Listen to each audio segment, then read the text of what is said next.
Puede tomar su asiento, amada iglesia, gracias por la reverencia. Esta mañana vamos a meditar, el Señor nos lleva a meditar en este capítulo y el título de la predicación, de la reflexión de esta mañana es Heme aquí, envíame a mí. Basado en Isaías 6, del 1 al 8, lo que ya acabamos de leer. Pero amados, quiero comenzar con unas preguntas. Sabemos que el Señor a todos los que estamos aquí nos ha llamado, ¿cierto? Ok, ¿sabemos a qué nos ha llamado el Señor? Mateo 28, 19 al 20, amada iglesia, nosotros lo conocemos muchos de memoria. Pero ¿qué dice? Acompáñenme por favor, Mateo 28 del 19 al 20.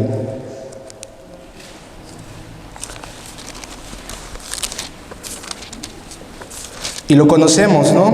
Como la gran comisión. Y dice, bueno, los espero. Amén.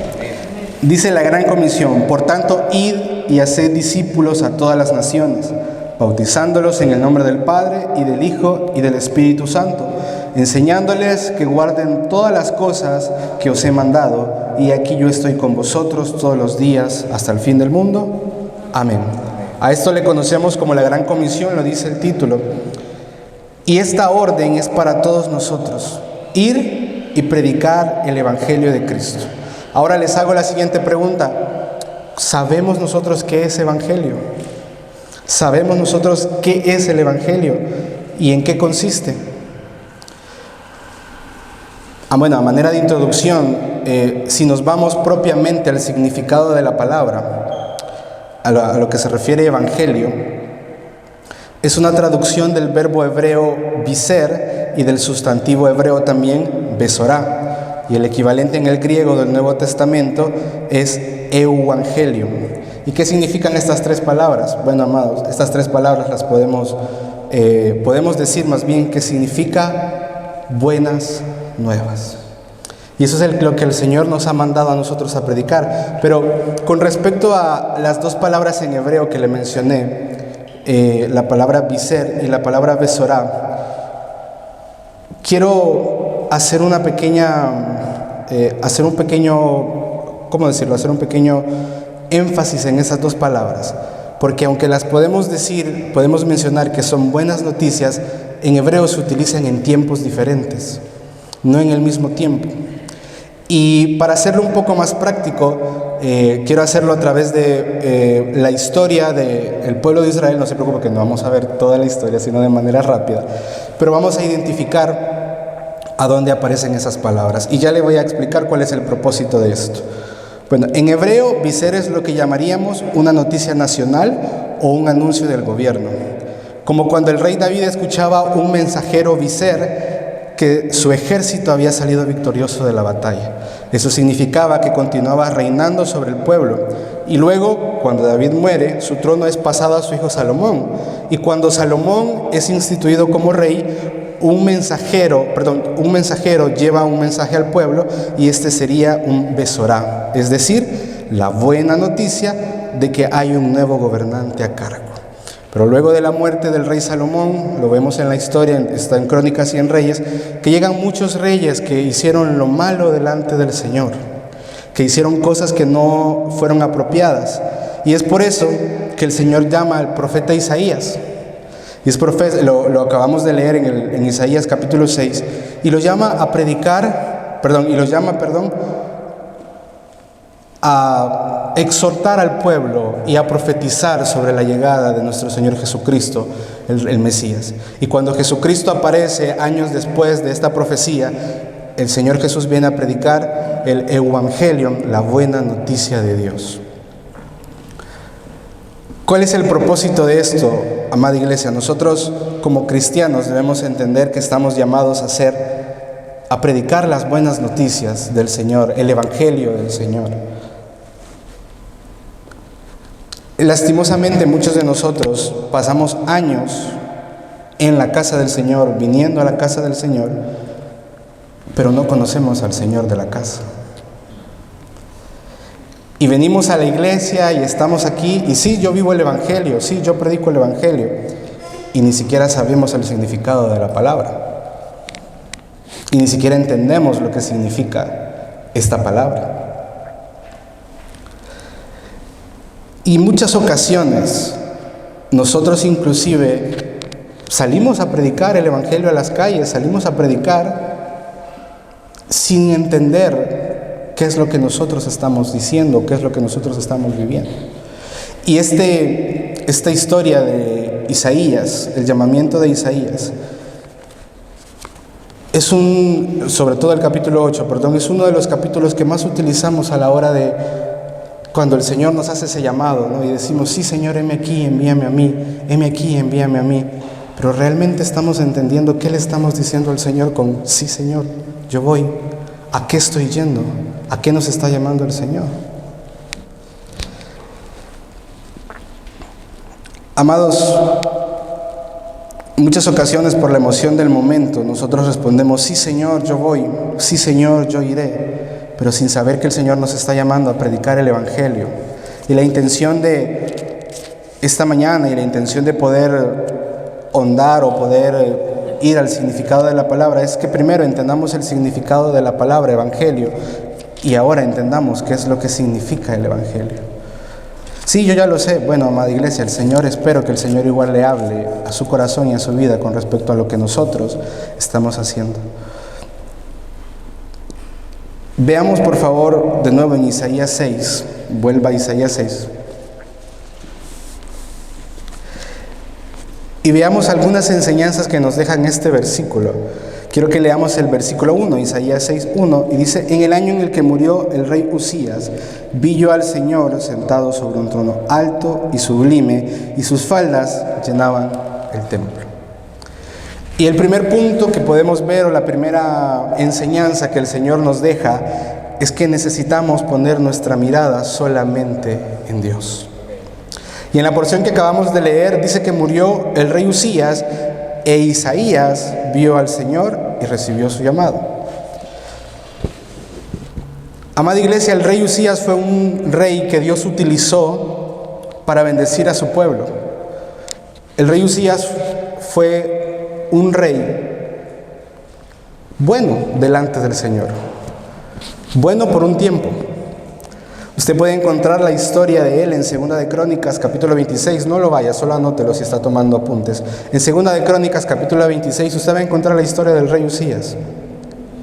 Y va a encontrar, dentro de todos los elogios que el escritor le dice acerca de lo bueno que hizo el rey Uzías, va a encontrar que al final su corazón se enalteció delante de Dios. Y algunos opinan que Isaías admiraba mucho a este rey por lo bueno que había hecho. Y me parece muy interesante, recuerde, amada iglesia, que no hay nada en la palabra que esté escrito solo porque sí. Todo cumple un propósito, todo tiene un propósito, un punto, una coma, una frase, todo tiene un propósito. Así nosotros no lo veamos. Entonces es muy interesante que el profeta Isaías mencione que fue hasta que el rey Uzías murió, él pudo ver la gloria de Dios. Amados, podemos entonces, lo voy a decir así, podemos decir entonces que Uzías estaba en esos momentos quizá cegado por lo que estaba viendo del rey Uzías. Y entonces no estaba su mirada puesta solamente en Dios, o quizá ni siquiera estaba puesta en Dios, estaba puesta en lo que el rey Uzías estaba haciendo. Es interesante ver cómo el Señor, cómo más bien Dios permite que Isaías vea su gloria hasta que Isaías deja de ver al rey Uzías. Y si nos vamos a ponerlo en práctica, la parte práctica de nosotros, amados, yo me pregunto, ¿cuántos de nosotros estamos poniendo nuestra mirada quizá en un hermano, en un líder, en un pastor, más allá que solamente en Dios, o más allá que Dios? ¿Cuántos de nosotros estamos poniendo nuestra mirada, saquémoslo de las 4 paredes de la iglesia, en el manager? ¿Cuántos tenemos puesta nuestra mirada en el supervisor? ¿Cuántos tienen puesta su mirada en el rey? en el rey de este país.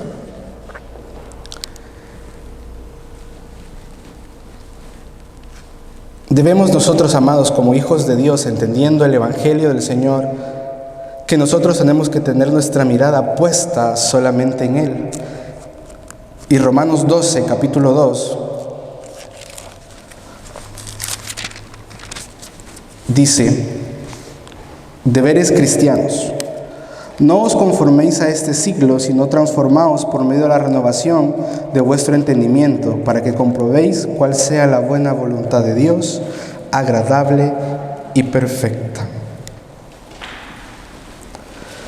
Este mundo nos enseña a confiar en lo que vemos.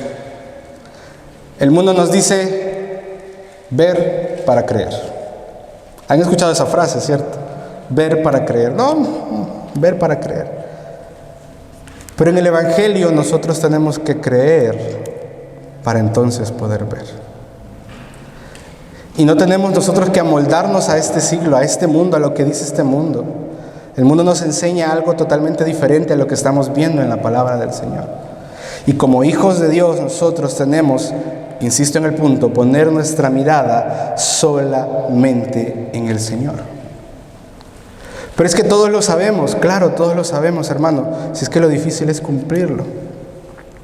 Es que lo difícil es hacer de esa palabra un hecho. Amado, yo delante del Señor le digo, una persona que murmura con otra persona o de otra persona no puede decir que tiene puesto su mirada en los ojos del Señor. Pero aún así muchos decimos, no, yo tengo mi mirada puesta en el Señor, pero la persona se da la espalda y, venga, mire, ya se dijo cómo viene vestida, ya escuchó lo que le pasó. No, es que eso le pasa por... ¿Me explico? ¿Cómo decimos que nuestra mirada está puesta en Dios y hacemos esas cosas? ¿Cómo decimos que tenemos nuestra mirada puesta solamente en Dios? Y lo primero que hacemos cuando escuchamos un anuncio en la iglesia es cuestionar por qué se están haciendo las cosas de esa manera. ¿Cómo? Ay, entonces yo no puedo opinar, yo tengo que seguir lo que dicen los pastores ciegamente. Amada iglesia, habla conmigo Efesios 5. Capítulo 21.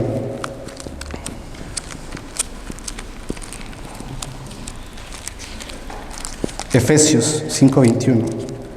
Y si alguien lo encuentra, me ayuda a leerlo, por favor, puesto en pie, si es tan amable.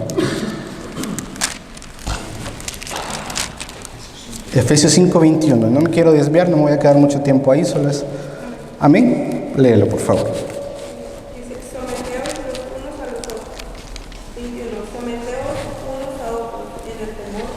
Amén. No tengo que decir nada más, ¿cierto? Gracias.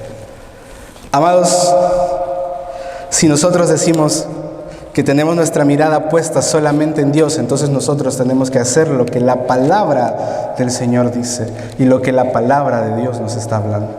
Amén. Someteos los unos a otros en el temor del Señor. Entonces, si lo que estamos haciendo es caminando y honrando al Señor, siguiendo lo que Él nos dejó en su palabra, ¿qué tenemos nosotros que estar, amados, en esas cosas? Y para cerrar este tema, quiero leerles, amados, Santiago capítulo 4. Apúntelo si está tomando nota. Santiago capítulo 4.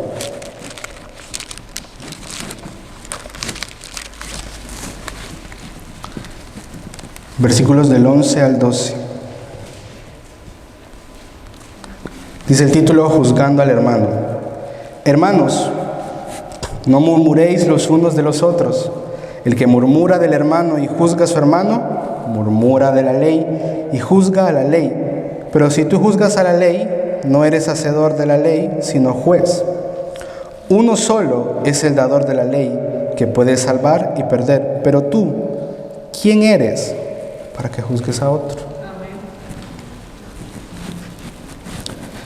Un hijo de Dios tiene puesta su mirada solamente en Dios. Recordemos que este es el punto. Y solo he tocado este tema para poder aclarar, amada iglesia, que un hijo de Dios no anda en murmuraciones.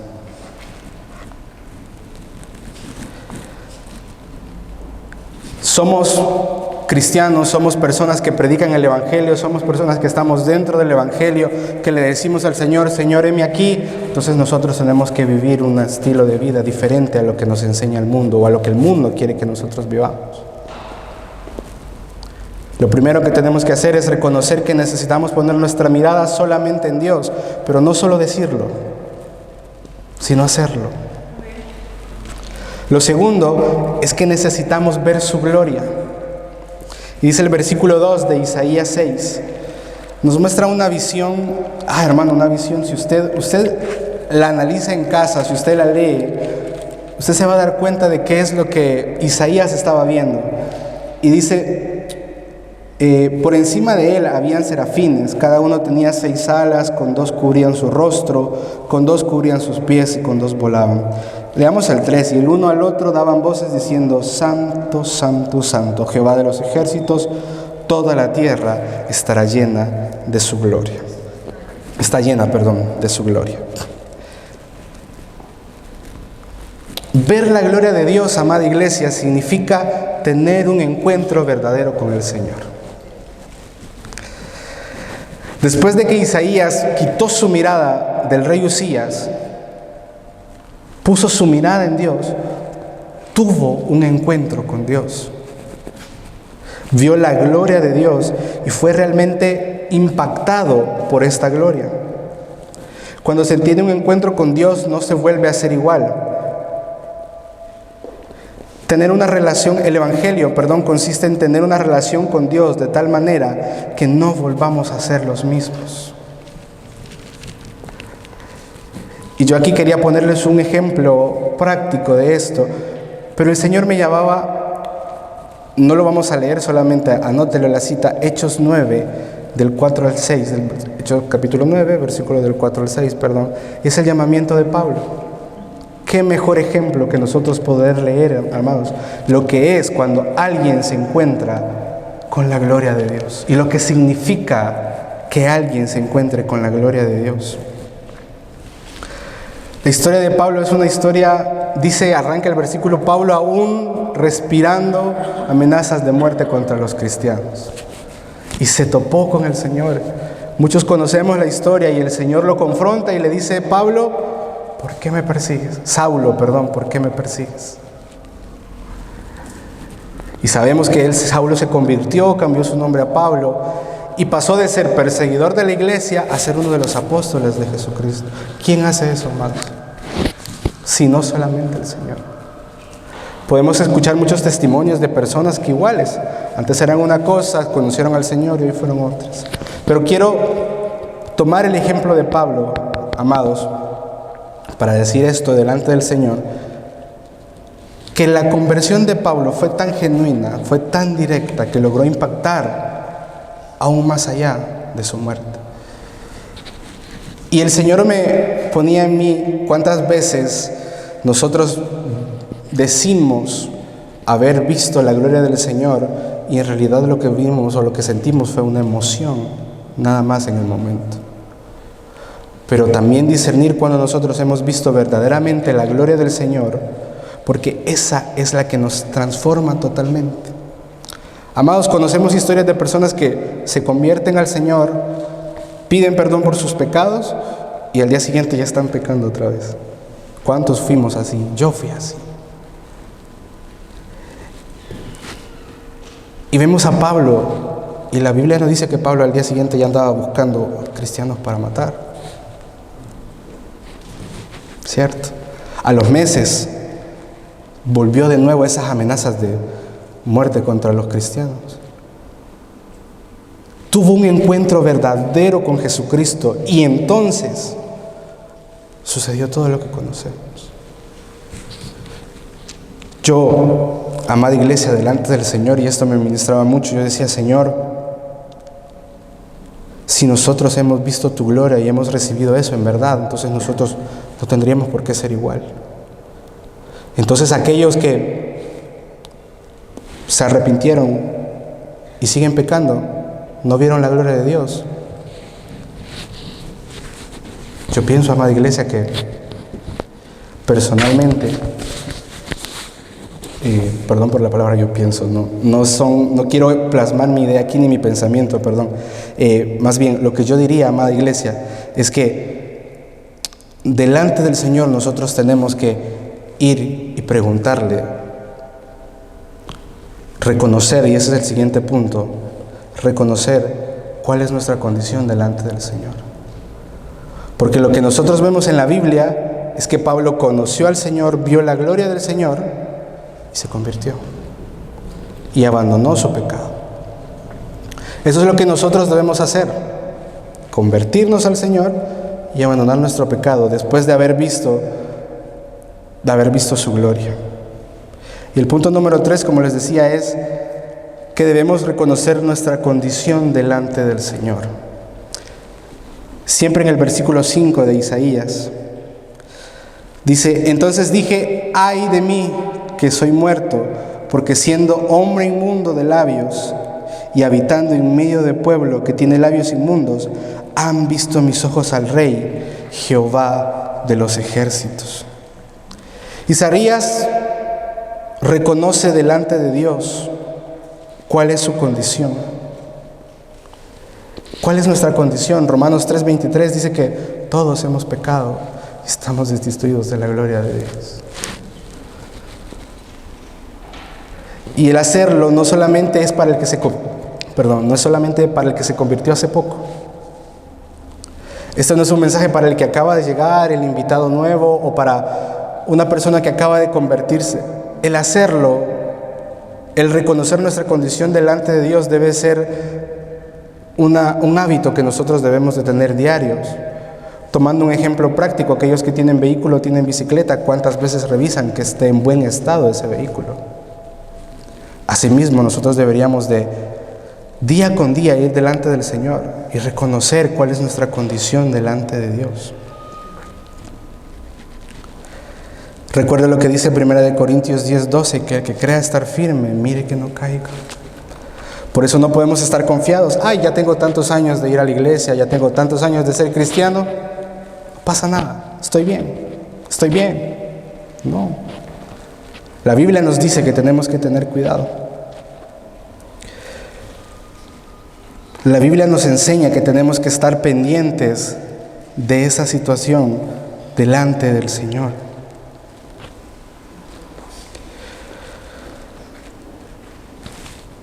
Perdón. Lo primero que salió de la boca de Isaías cuando vio la gloria del Señor, cuando comenzó a ver la gloria del Señor, no fue yo merezco ver esto. No fue sí, claro, porque yo soy una persona correcta y por eso el Señor me está permitiendo ver esto. No dice, ay, me voy a morir. Dice, ay de mí. Reconociendo cuál es su condición delante de Dios. Esto habla acerca de la humildad que tiene el profeta en ese momento y de la humildad que nosotros necesitamos para reconocer, amada iglesia, que hemos pecado.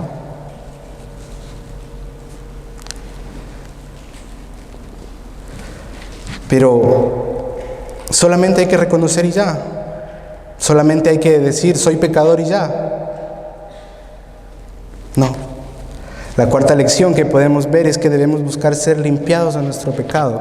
Debemos buscar ser limpiados de nuestro pecado, es decir, buscar santidad. Una cosa es reconocer que necesitamos ayuda y otra cosa es buscar ayuda. Muchos estuvimos en esa situación. Sí, yo sé que soy malo, sí, yo sé que soy pecador, pero no hicimos nada. Pero pasamos ahí años.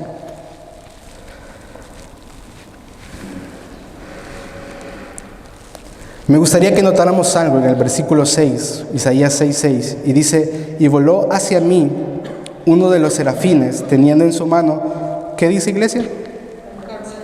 Un carbón encendido, y tomándolo del altar con unas tenazas, y tocando con él sobre mi boca, dijo, he aquí, esto tocó tus labios, y has quitado tu culpa, y limpio tu pecado.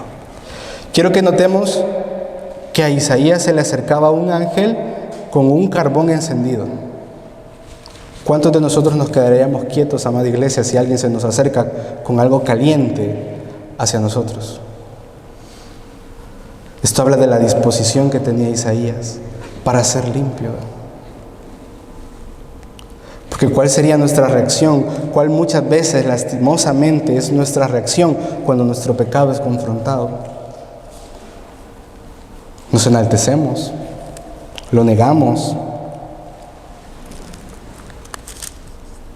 hacemos cualquier otra cosa menos actuar con humildad. Pero estamos viendo en la palabra lo que Isaías nos está mostrando es cómo debemos actuar nosotros cuando estamos delante de la presencia de Dios, cuando vemos la gloria de Dios, y debemos buscar esa santidad, ser limpios delante del Señor. Y aquí quiero hacer, amada iglesia, tengo que decir más bien que si estamos pecando y estamos tratando de limpiarnos por nuestra propia cuenta, nosotros no lo vamos a conseguir. Note también que Isaías no hizo por su propia cuenta el acto. Él estuvo dispuesto, por supuesto, él buscó ser limpiado, pero él no lo hizo por su propia cuenta. Tenemos que reconocer que solamente Jesús es el que perdona y limpia nuestros pecados. Quiero que por favor busque Primera de Juan, capítulo 1, versículo 9. Este es uno de mis versículos favoritos en la palabra. Primera de Juan, capítulo 1, versículo 9. Dice, Dios es luz. Si confesamos nuestros pecados, Él es fiel y justo para perdonar nuestros pecados y limpiarnos de toda maldad. ¿Lo tiene? Lo leí muy rápido, perdón. Amén. Primera de Juan, capítulo 1, versículo 9. Amén. Lo leo una vez más. Si confesamos nuestros pecados, Él es fiel y justo para perdonar nuestros pecados y limpiarnos de toda maldad. Y es solamente Jesucristo, amada iglesia, el que nos limpia de todo pecado. Nosotros no podemos hacerlo de nuestra propia manera. ¿Y qué pasa cuando lo queremos hacer a nuestra manera? En la Biblia también encontramos qué sucede cuando lo queremos hacer de esa forma. Proverbios 28:13 nos dice que el que encubre sus pecados no prosperará, mas el que confiesa y se aparta alcanzará misericordia. Proverbios 28:13. Entonces, amada iglesia, debemos buscar santidad. Debemos buscar ser limpios de nuestros pecados. Usted y yo necesitamos ser limpios. ¿Pero por qué necesitamos ser limpios? Sabemos que necesitamos ser limpios del pecado. ¿Pero por qué? Amados, porque necesitamos vivir para Él y servirle. Ese es el punto número 5. Porque necesitamos vivir para Él y servirle.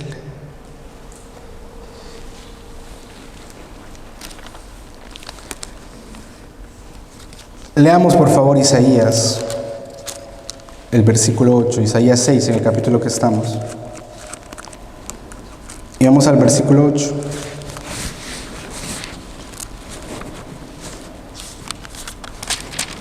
Y ese es el versículo de donde tomamos por nombre la reflexión de hoy, que dice, y volvió hacia mí, 6:8.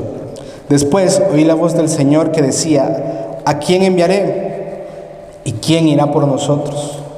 Entonces respondí yo, heme aquí, envíame a mí.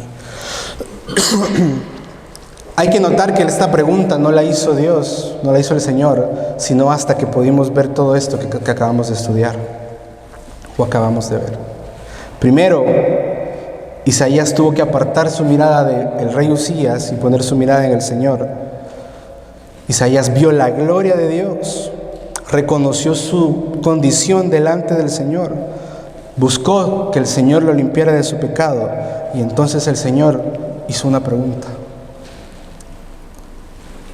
¿quién irá? Y entonces Isaías pudo responder, como titula la reflexión: heme aquí, envíame a mí.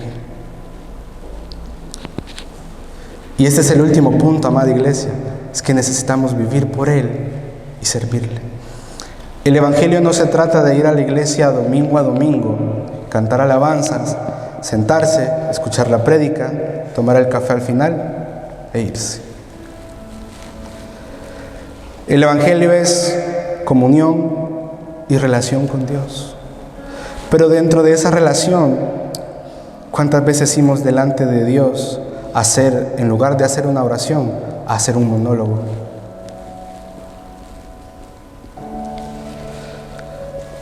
Iglesia, nosotros vivimos para Cristo.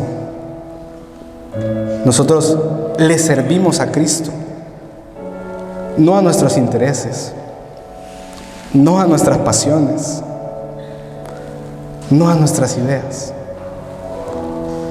Pero estamos viviendo tiempos donde la relación con Dios no es prioridad para muchos.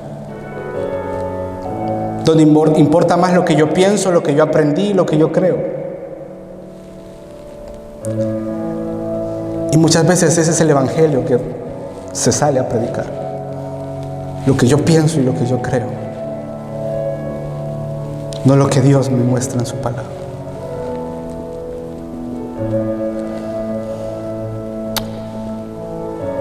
El Señor está haciendo un llamado a la iglesia. Y el Señor pregunta: ¿quién va a ir? Pero ¿quién va a ir a predicar el verdadero evangelio? ¿Quién va a ir? Pero ¿quién lo va a hacer de la manera correcta? ¿Quién va a ir? Pero entendiendo qué es el evangelio. Y que no me puedo parar en un altar, no me puedo parar en la calle a predicar estando en pecado, estando en rebeldía.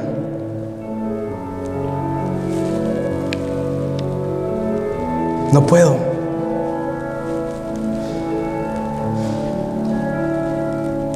Lo vimos al inicio. Tenemos un llamado. Dice: id y hacer discípulos. No hacer fans del Evangelio, no hacer un club social. Amados, estamos llamados a ser discípulos. Estamos llamados a ser discípulos. Debemos más bien reconocer cuál es la condición con la que estamos parados como iglesia. Hay una manera, les decía, hay una manera para hacer las cosas, hay que hacerlo bien. Segunda de Timoteo, capítulo 2, versículo 15. Pablo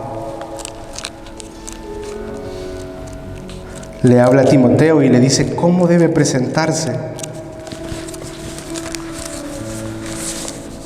Segunda de Timoteo, capítulo 2, versículo 15, dice: procura con diligencia presentarte a Dios aprobado, como obrero que no tiene de qué avergonzarse, que usa bien la palabra de verdad.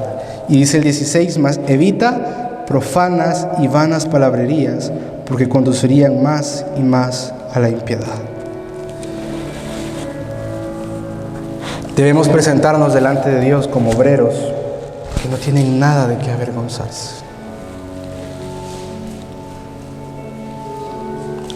Aprobados delante del Señor.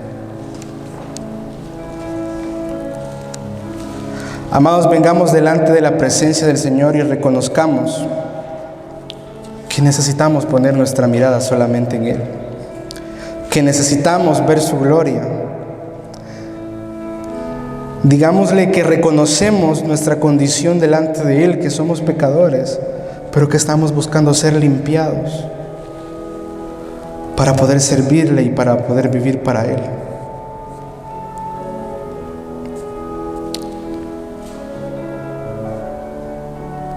Amada iglesia, no solamente es mi deseo que escuche esta palabra y le quede allí, sino delante del Señor espero que ponga por obra esto que hemos aprendido.